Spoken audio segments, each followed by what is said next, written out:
Salam dan bahagia, Bapak, Ibu guru hebat. Pada kesempatan ini, saya ingin berbagi pemahaman tentang kurikulum merdeka. Setelah mengikuti pelatihan mandiri di platform Merdeka Mengajar, diharapkan kita memiliki 4 pemahaman, yaitu: 1. Pemahaman tentang kurikulum dan pembelajaran. 2. Murid sebagai pusat pengembangan kurikulum. 3. Pembelajaran berdasarkan prinsip pembelajaran paradigma baru. 4. Struktur pembelajaran mendorong murid merdeka belajar. Terdapat 2 modul dalam topik kurikulum merdeka, yaitu 1. Makna kurikulum dalam pendidikan. 2. Pembelajaran versi kurikulum merdeka. Bapak Ibu guru, mari kita segarkan ingatan kita. Apa sih sebenarnya kurikulum itu? Sampai saat ini sebenarnya belum ada pengertian kurikulum secara universal. Namun, kurikulum sering dimaknai sebagai keseluruhan pengalaman belajar murid. Tapi tidak hanya sekedar itu, kurikulum merupakan jantungnya pendidikan. Ralph Taylor dalam bukunya The Basic Principle of Curriculum and Instruction mengungkapkan setidaknya ada 4 komponen dalam kurikulum, yaitu tujuan, konten, metode atau cara, dan evaluasi. Beberapa negara mengklasifikasikan komponen kurikulum menjadi 3 bagian, yaitu tujuan pembelajaran atau konten, panduan pedagogik, dan panduan asesmen. Komponen itu dapat kita gunakan untuk mendesain pembelajaran sesuai kebutuhan murid. Kemerdekaan murid dalam belajarlah jantungnya pengembangan kurikulum.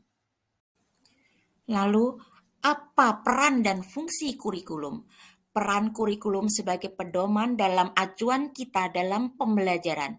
Maka, fungsi kurikulum bagi guru adalah untuk memandu dalam proses belajar murid. Bapak Ibu guru, mengapa kurikulum perlu diubah? Kurikulum bersifat dinamis, menyesuaikan kebutuhan murid sesuai perkembangan zaman. Nah, isu kekinian yang sering kita dengar yaitu tentang perubahan iklim global, teknologi digital, industri multinasional, dan transformasi budaya.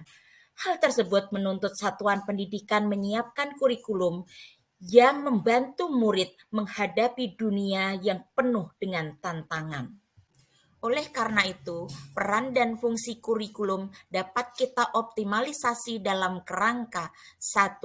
Mewariskan nilai dan budaya masyarakat masa kini. 2. Mengembangkan sesuatu yang dibutuhkan saat ini dan masa depan. 3. Menilai dan memilih sesuatu yang relevan dan kontekstual sebagai kontrol sosial. Bapak Ibu, apa yang harus diperhatikan dalam rancangan kurikulum? Yaitu kita harus memperhatikan kebutuhan, pendapat, pengalaman, hasil belajar, dan kepentingan murid. Kurikulum harus dirancang sesuai kebutuhan murid. Kita harus terus mengikuti dan memahami tren kehidupan murid kita masa kini yang tergolong generasi Z dan Alpha. Berbagai penelitian mengatakan bahwa murid kita tidak bisa dipisahkan dari media sosial.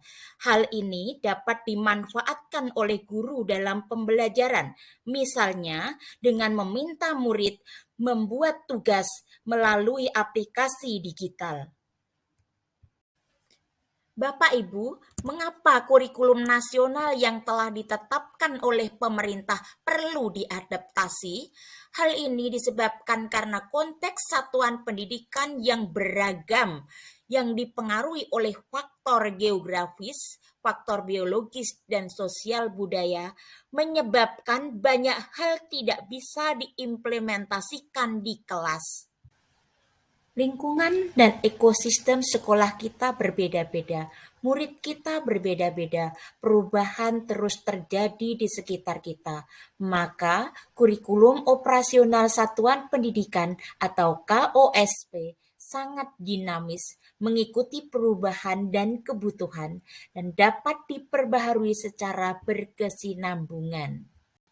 Bapak Ibu, dalam pengembangan KOSP, kita harus memahami kerangka dasar kurikulum, yaitu tujuan pendidikan nasional, profil pelajar Pancasila, struktur kurikulum, prinsip pembelajaran dan asesmen, capaian pembelajaran. Berikut adalah komponen yang harus kita perhatikan dalam penyusunan kurikulum operasional satuan pendidikan, yaitu 1. Karakteristik satuan pendidikan, 2. Visi, misi, dan tujuan, 3. Perencanaan pembelajaran mencakup alur tujuan pembelajaran, asesmen, modul ajar, juga program prioritas satuan pendidikan, 4. Pengorganisasian pembelajaran mencakup muatan kurikulum, beban belajar, program intrakurikuler, ekstrakurikuler, dan proyek penguatan profil pelajar Pancasila. 5. Sistem pendampingan, evaluasi, dan pengembangan profesional. Pemerintah sudah menyiapkan contoh kurikulum operasional yang harus kita kembangkan dan adaptasi sesuai dengan karakteristik satuan pendidikan kita. Dalam pengembangan KOSP, kita berpedoman pada 5 prinsip pengembangan KOSP, yaitu berpusat pada murid, kontekstual, esensial, akuntabel, dan melibatkan berbagai pemangku kepentingan.